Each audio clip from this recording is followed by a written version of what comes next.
That guy caught me off guard. Don't go around the motor. He's tugging. I think it's a good fish.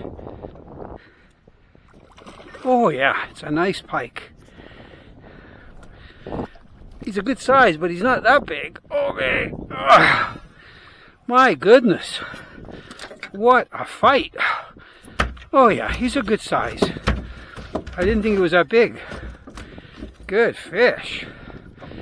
One last look before we release him. It's a gorgeous pike. Back in the net, buddy. You beautiful creature. Very respectable pike. I think he was ready.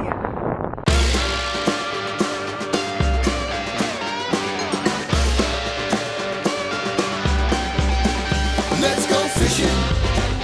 People, when you're in the mood, let's go fishing. Well, it's just me and you. Head on down to the fishing hole. Grab your hat, get your pole. Let's go fishing. When you're in the mood. Canadian Sport Fishing, brought to you in part by Rapala, premium fishing gear crafted from experience. Raymarine Electronics, Raymarine, simply superior. Pro Sports Boats, tame the water.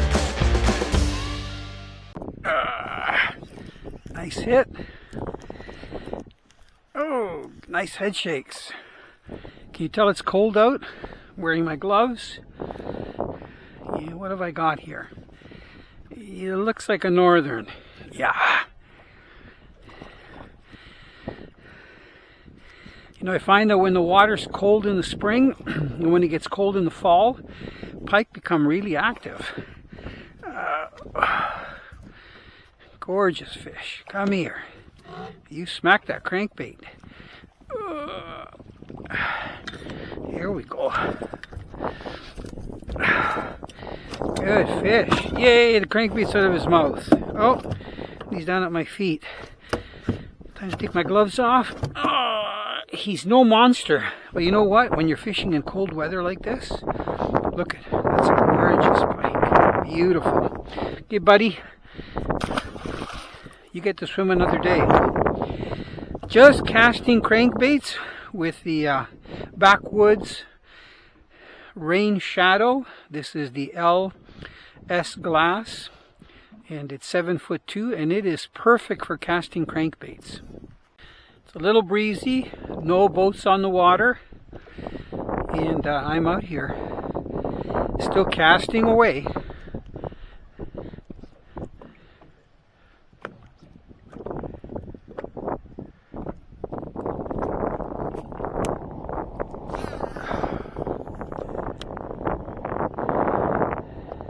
Nice hook set. See if it's another nice pike. Oh, it's Mr. Bass. Nice bass. Are you going to jump? The water's pretty cold. I don't think so. Beautiful fish.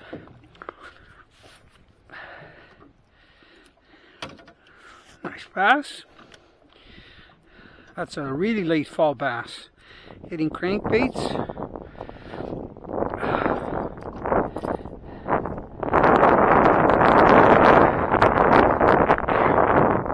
Look at beautiful colors, very healthy fish.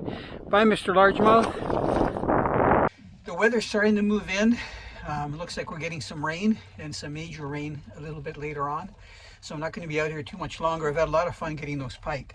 But I just wanted to talk a little bit about the Backwoods, you know, the Rainshadow blanks that Daniel uses to make these. They're perfect outfits. I started with the Baitcaster, and I got a whole bunch of fish on it using a perch colored crankbait that I was fishing in shallower water. And the reason I like the Baitcaster is I can control the distance, you know, by putting my thumb on the spool. And this is 7 feet 2 inches long, so it really gives me a lot of casting power when I cast. The diameter of the blank is a little bit thicker than the spinning rod that I'm using as well. But what I like about it is that it's custom built. It's got a beautiful grip. I don't know if you can see, and I really like this carbon butt here and also the actual grip, foregrip. The other nice thing is the two locking nuts that are here to keep the reel secure when you're casting, because a lot of times when your hands get wet or you're handling the reel, and I like to have my hand on the Baitcaster and have my finger like this underneath, and sometimes the finger slips, and if you only have one ring, the reel can actually get loose. So it's a great rod for multi-species fishing, not just casting lures, but also trolling. We've had it on planer boards and it's worked really well. So if you're looking for an all-round baitcaster, the 7'2", the Backwoods custom-built rod. The nice thing is that they're built in Ontario. See the little flag right there? So they're Canadian, and I like that. Another nice pike. Beautiful head shape. Look at him rolling in the line. For cold water. They've got tons of energy, that's for sure. Look at gorgeous colors. I don't think anybody would mind getting a nice pike like this when it's cold. I don't mind at all, that's for sure. There. Not the easiest thing to do when your hands get cold. Okay. Got that out. Let's get a look at this beauty. How am I going to hold him? Maybe like this. Trying to be careful just underneath the gill plate. Look at gorgeous northern. I'm going to put him back in the net. Okay, over the side. Mr. Pike should be ready to go. That water's pretty cold. Gorgeous. For decades, I've used all kinds of rods, and for those of you that don't know my history, at one time I've had a store in Oshawa called The Angler, and I used to sell fishing tackle, rods, reels, and I took in some taxidermy in the back of the shop, but we also sold rod components, and we actually built rods for customers.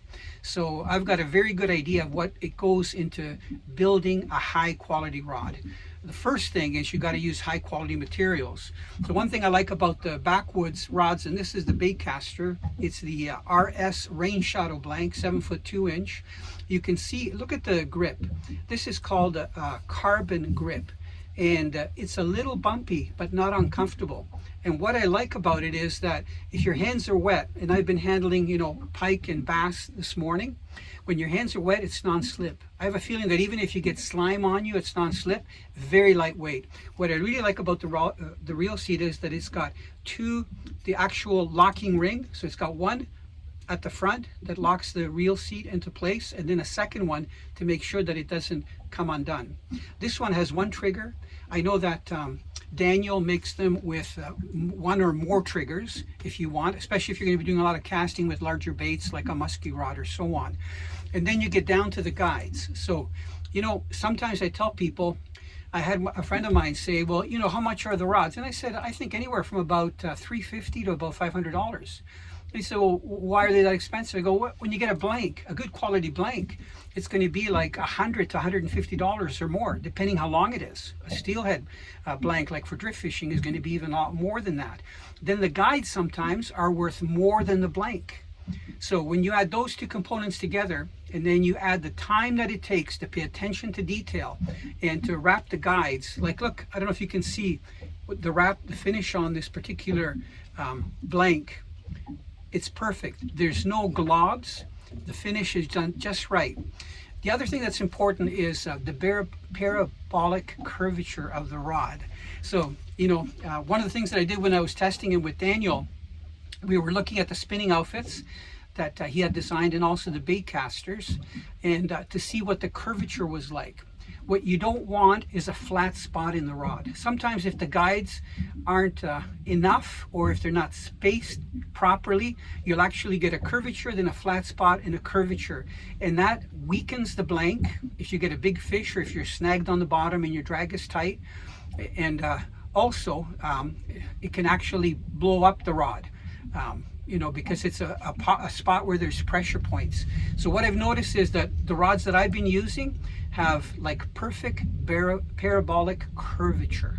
So I'm really impressed. You know what? If you love to fish and you appreciate quality gear, and you know that you can spend $1,000 or $2,000 on a fishing rod. I've got friends that fly fish and that steelhead fish, and they won't think anything of getting $1,000 rod, because they really enjoy and value every time they're on the water, and they want to get the maximum performance out of their gear, feel of the fish, and also power. I love to fish, and if you're enjoying our videos, our TV shows and tips, I would encourage you to subscribe to our channel, like what you see, and share it with people that you think would benefit.